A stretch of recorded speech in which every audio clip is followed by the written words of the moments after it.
Hai,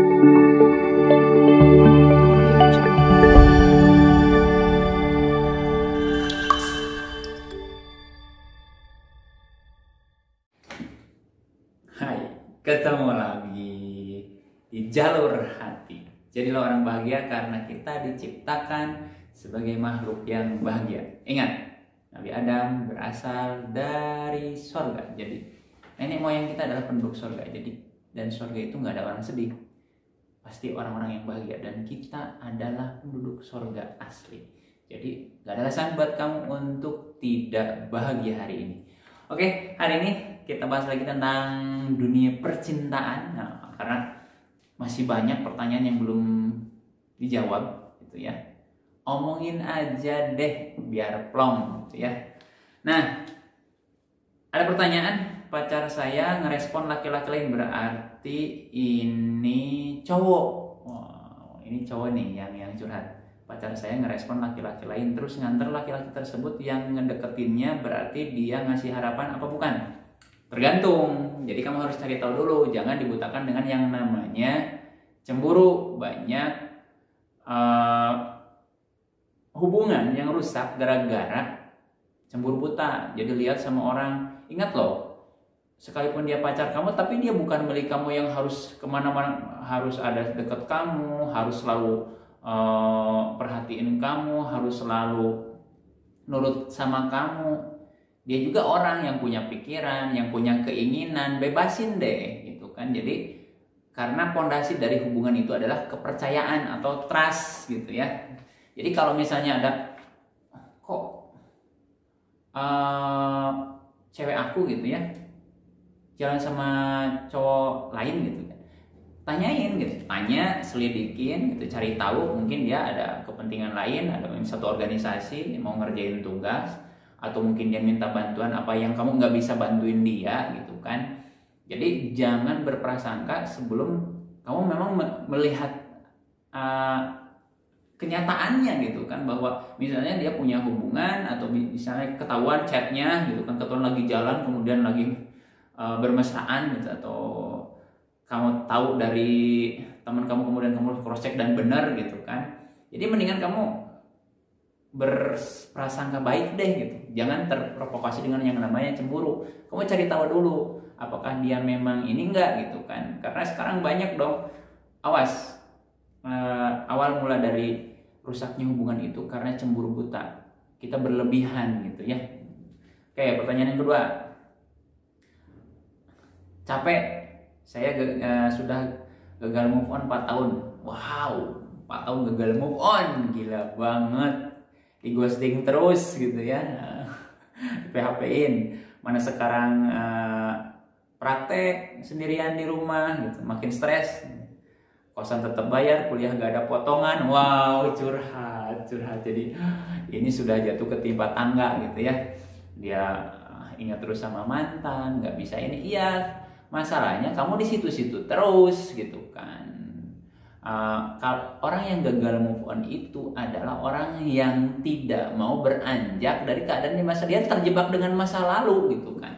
Jadi kalau kamu misalnya nggak mau terjebak dengan masa lalu, menatap masa depan, jalani masa depan, dan songsong masa depan gitu kan. Jangan sampai kamu terjebak gitu, nggak bisa kemana-mana. Sementara orang yang kamu harapkan dia sudah punya pacar baru, punya lingkungan baru, punya komunitas baru gitu kan, punya hal-hal yang baru dalam hidup dia, sementara kamu nggak bisa. Jadi sebetulnya kata kunci dari move on itu ya, kamu itu harus mencari sesuatu yang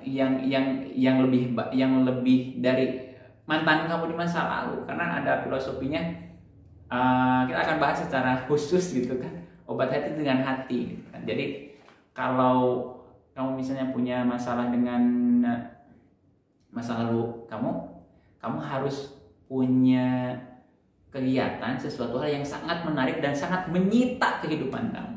Jangan biarkan kegiatan kamu itu tersita dengan hal-hal yang memang tidak penting, sehingga kamu terus mikirin dia gitu, terus terjebak dengan rasa dengan dia gitu kan. Nanti kita bahas secara khusus tips-triks untuk bisa move on gitu ya. Ada lagi nih pertanyaan. Aku dekat sama cowok, dia baik, selalu ada buat aku, tapi dia friendly sama semua orang.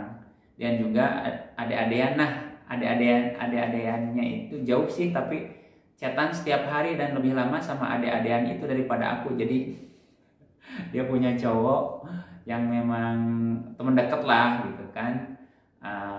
Dia suka chatan sama cewek lain dan bilangnya adik-adiknya gitu. Jadi dianggap adik lah gitu. Tapi sering banget gitu daripada sedangkan aku kayaknya sering bareng-bareng sama dia, ngelakuin apapun sama dia, soalnya aku sekelas sama dia, sekelompok bareng main gitu. Dan dia juga gak mau pacaran katanya, tapi anehnya dia ngelakuin aku kayak pacar. Tapi kadang juga dia ngelakuin aku kayak seolah dia gak mau sama aku, giliran aku jauhin dia mohon-mohon. Terus aku juga sadar sebenarnya harus dilepas cowok kayak gitu, tapi akunya kayak gak bisa gitu. Sadarlah, kamu harus sadar gitu kan. Jadi si cowok itu memang dia hanya nyaman sama kamu, tapi dia nggak mau berkomitmen sama kamu kan. Sekarang pernyataannya, kamu mau sampai kapan kayak gitu, sementara teman-teman kamu gitu kan sudah menata kehidupannya, dia sudah ini. Dan ingat loh, itu pasti ada akhirnya.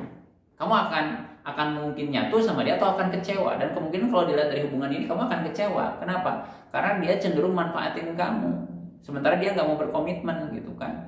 Ketika dia masih ingin kebebasan, ingin apa gitu kan, dia nyaman, dan dia nyaman bener sama kamu, nyaman, tapi dia nggak mau komitmen sama kamu. Itu dua hal yang berbeda.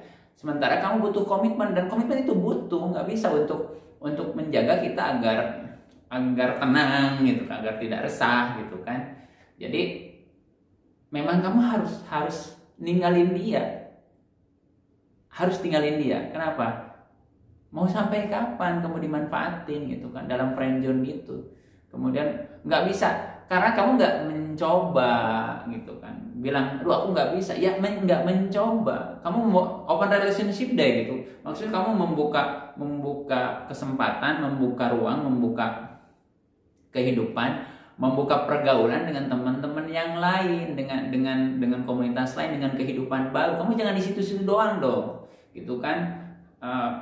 Cari hal-hal yang baru, yang menarik gitu kan. Siapa tahu kamu ketemu dengan teman baru, cowok baru gitu yang memang lebih menarik. Ingat loh, dunia itu tidak sekecil yang kamu bayangkan. Cowok itu cuma dia doang gitu, orang itu cuma dia doang, enggak.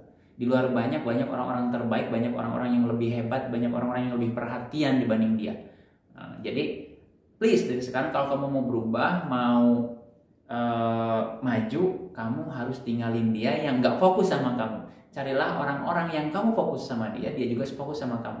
Karena sesungguhnya nggak ada orang yang sibuk, yang ada itu nggak nyempetin. Catat itu ya. Kemudian selanjutnya nih ada lagi. Saya berantem sama dia gara-gara dia ngebatalin jalan pas saya udah benar-benar siap dengan alasan yang nggak masuk akal. Sebenarnya dari kemarin-kemarin juga alasan terus setiap mau ketemu tuh gitu kan. Padahal kan saya yang mumpung libur gitu pengennya ketemu, tapi dia malah alasan terus. Dari kemarin-kemarin saya sabar, tapi buat hari ini saya nggak bisa sabar lagi sama dia karena makin dibiarin malah makin melunjak. Wow.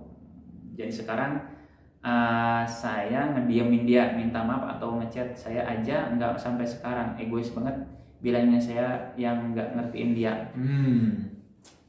Hidup itu tentang memahami. Kalau misalnya kamu harus paham sama dia, kenapa dia nggak paham sama kamu kan gitu. Jadi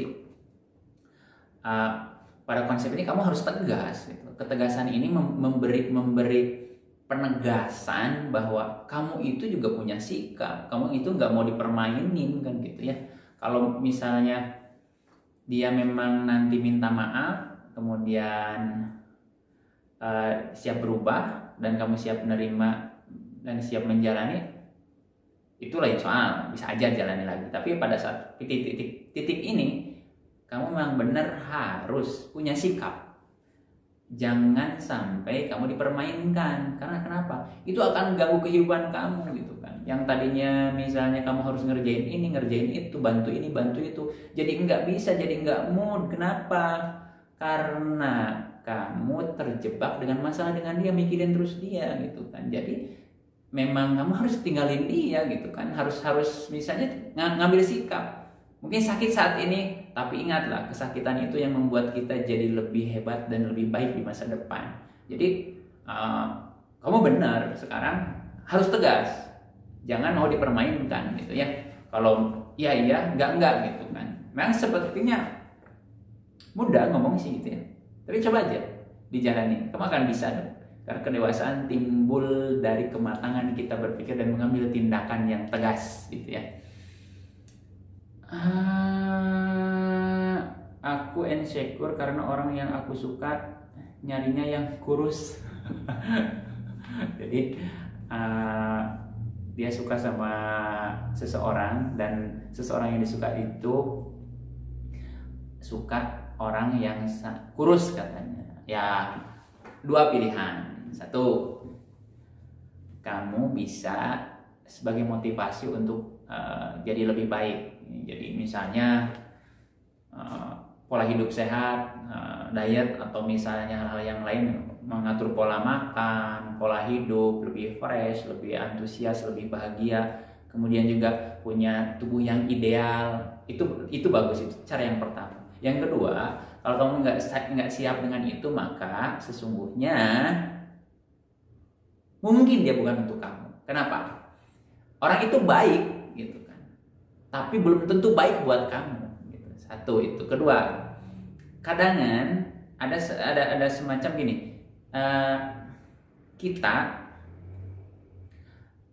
orangnya seperti ini, ternyata dia orangnya suka yang bukan seperti kita gitu kan. Atau filosofinya, contohnya gampang lah, kita suka warna hitam, sementara dia suka warna hijau gitu kan, warna hijau gitu kan.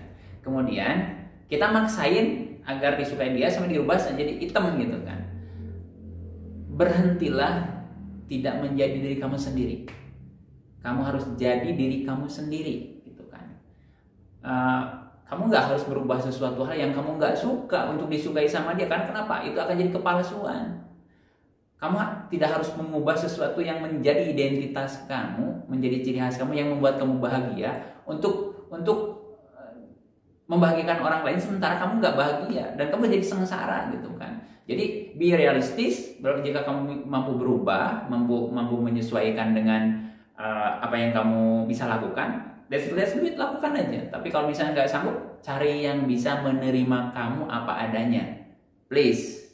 Masih banyak orang-orang di luar sana yang tentunya lebih baik dari yang kamu suka, dan siapa tahu itu lebih cocok buat kamu gitu ya. Oke, berikutnya, bagaimana cara mengatasi permasalahan LDR dan bagaimana cara kita bisa percaya sama pasangan kita sedangkan cowoknya jarang ngasih kabar karena sibuk dengan sekolahnya, ngasih kabar pun hanya seminggu 3 kali. Bagaimana menghadapinya supaya bisa percaya satu sama lain?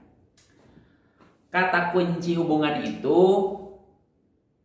satu, komunikasi. Jadi kalau kita nggak punya komunikasi nggak lancar, gimana mau bagus hubungannya gitu kan? Gimana mau ini kan? Terus kemudian kalau membatasi sebuah komunikasi, berarti kan ada sesuatu. Dan itu kamu memang harus coba cari tahu kenapa gitu kan? Apakah ada orang lain? Apakah dia sudah berpaling pada yang lain atau memang dia mau kesibukan? Kita harus cari tahu. Tapi intinya jangan menyimpulkan terlalu dini. Jadi kata kunci dalam hubungan itu komunikasi. Jadi nggak bisa kita ada yang satu rumah barengan gitu kan, tapi komunikasinya seperlunya, orang Sunda bilang, itu juga nggak sehat. Jadi mutlak harus ada komunikasi, bertukar kabar gitu kan. Kemudian tadi seperti bilang bahwa tidak ada orang yang sibuk. Yang ada itu ada orang yang nggak nyempetin. Kamu nggak diprioritaskan sama dia gitu kan. Please wake up. Kamu nggak diprioritaskan. Karena kenapa? Kalau kamu diprioritaskan dalam kondisi apapun, even hanya 1-2 menit, bayangin 24 jam dong, potong sama waktu tidur 28 jam, 16 jam, masa jadi dalam 16 jam barang 1 menit aja nggak bisa ngechat kamu bilang ya say hi yang biasa kamu lakukan, komunikasi seperti apa, ngasih kabar, kan itu menandakan dia komitmen terhadap hubungan gitu kan. Karena waktu itu dalam genggaman kita, yang mengendalikan waktu itu kita. Waktu kita mau dipakai apa? Mau pakai main, pakai belajar, pakai jalan-jalan, pakai ngechat gitu kan, ngasih kabar. Nah, jadi nggak ada orang yang sibuk, yang ada itu nggak nyempetin, dan kamu bukan tidak dalam prioritas gitu ya. Nah, ngerti gitu ya. Nah, please bangun. Kemudian ada lagi nih. Pertanyaan terakhir kayaknya nih, karena waktu juga sudah lama. Saya suka sama dia, kita sekampus tapi beda jurusan. Namun keadaannya gak mungkin, saya harus move on karena dia ditakdirkan bukan untuk saya, dan memang perasaan ini salah. Juga baru kali ini saya jatuh cinta sedalam ini dan sejatuh ini. Wow. Katanya kamu jatuh cinta dengan orang yang salah.